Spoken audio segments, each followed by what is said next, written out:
Malam harinya, saat semua orang telah tertidur, Raja melewati harem. Ia akan menuju ruangan Qasem.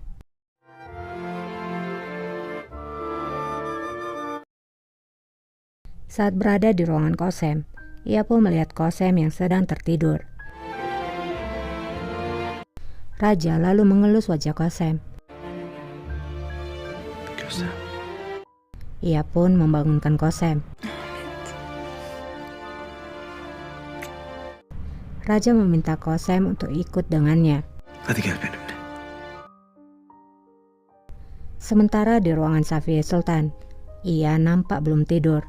Safiye mengingat kembali kata-kata Qasem padanya, yang mengatakan, sudah tiba saatnya bagimu untuk pergi ke istana air mata. Gözyaşı sarayına gitme vaktim gelmiş.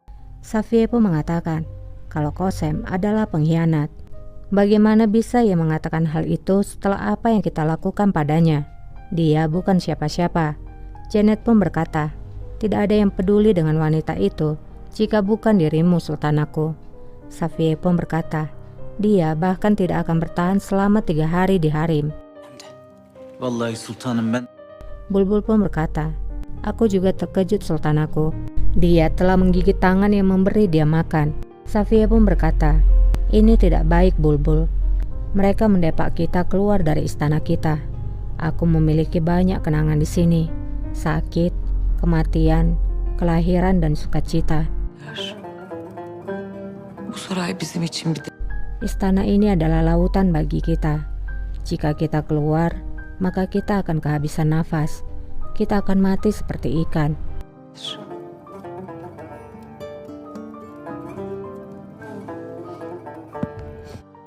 Janet pun menangis dan mengambil sarung tangannya. Namun kemudian, cincin pemberian dari nasib pun terjatuh.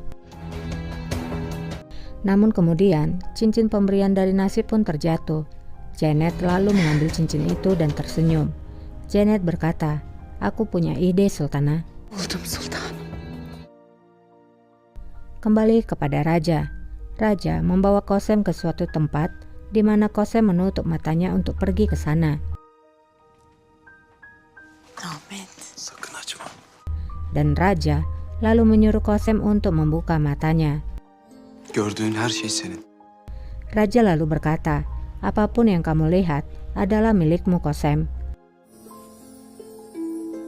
Rupanya itu adalah pakaian, sepatu, dan pastinya semua yang mendukung kecantikan Qasem.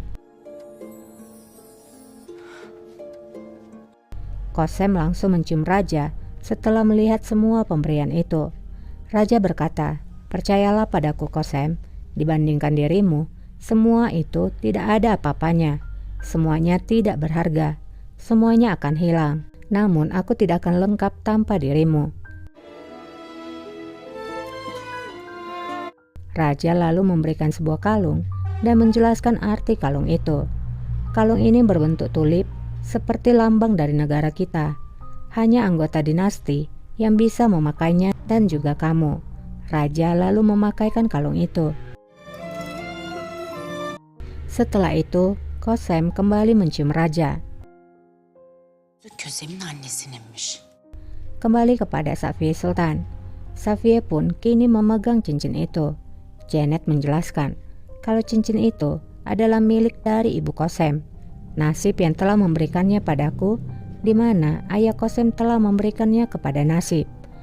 Bulbul lalu berkata, apakah kamu yakin Janet Khalfa? Janet pun mengangguk dan berkata, aku yakin, dan namanya adalah Enjo.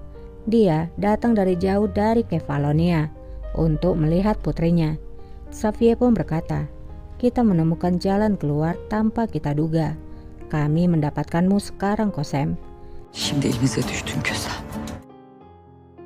Keesokan paginya, Qasem terlihat tidur di ranjang Raja.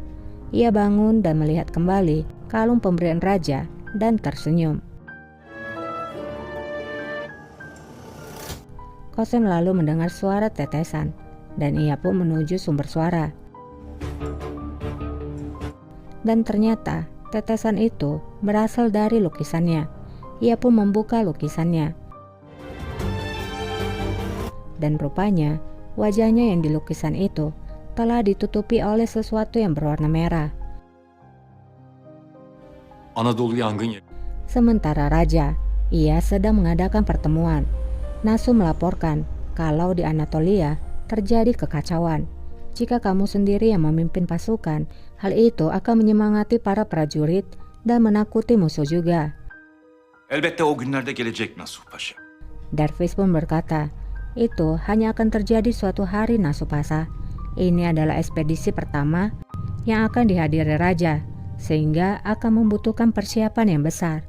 Nasu lalu menjawab, kita harus melakukan apapun untuk menyelesaikan kekacauan ini secepatnya Darvis Pasa.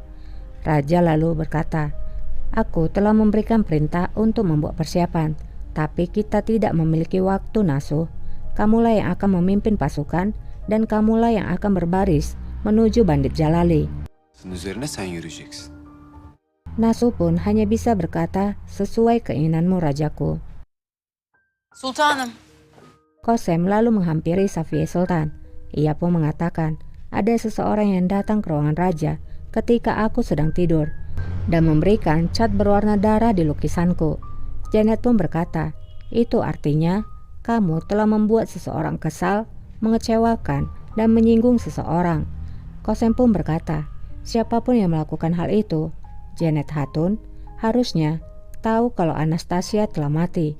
Sekarang di sana hanya ada Kosem dan tidak ada yang boleh melakukan hal itu padanya.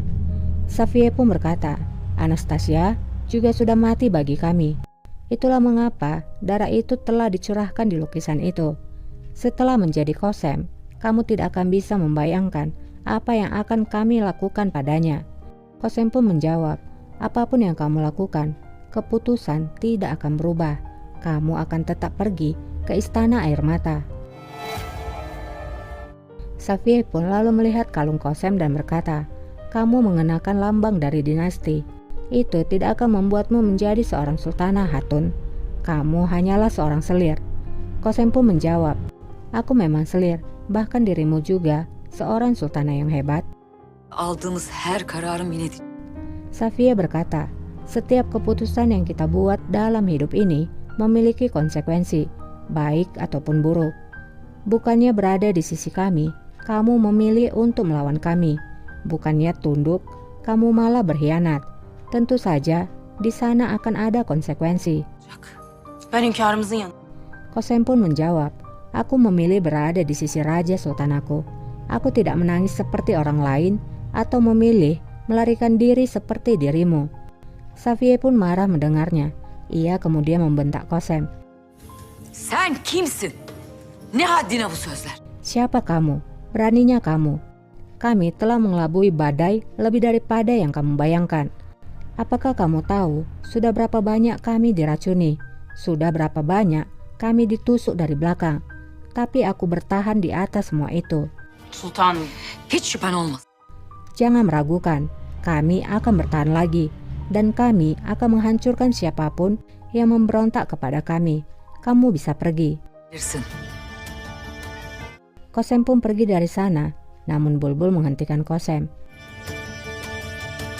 Bulbul berkata, minta maaflah Kosem, aku akan berbicara pada Sultanah. Aku akan mengatakan padanya, kamu telah membuat kesalahan dan memohon padanya agar memaafkanmu. Merhametinizi esirgemeyin derim. Kosem pun menjawab, minta maaf karena aku setia pada raja. Aku tidak akan tunduk padanya, bahkan pada siapapun. Safiye Sultan akan meninggalkan istana ini. Bulbul pun berkata, Kosem, siapapun yang memulai kemarahan akan merasakan kekalahan. Füne zarar demişler. Selain itu, raja adalah cucunya. Badai ini akan mereda suatu hari. Mereka akan melupakan semuanya dan kembali berpelukan. Ama olan sana olur. Namun itu akan menjadi buruk bagimu. Ayolah minta maaf. Etme, af dile. Namun Kosem tidak mau mendengarkan kata-kata Bulbul. Kosem pergi dari sana. Dan Bulbul pun tidak bisa melakukan apa-apa lagi.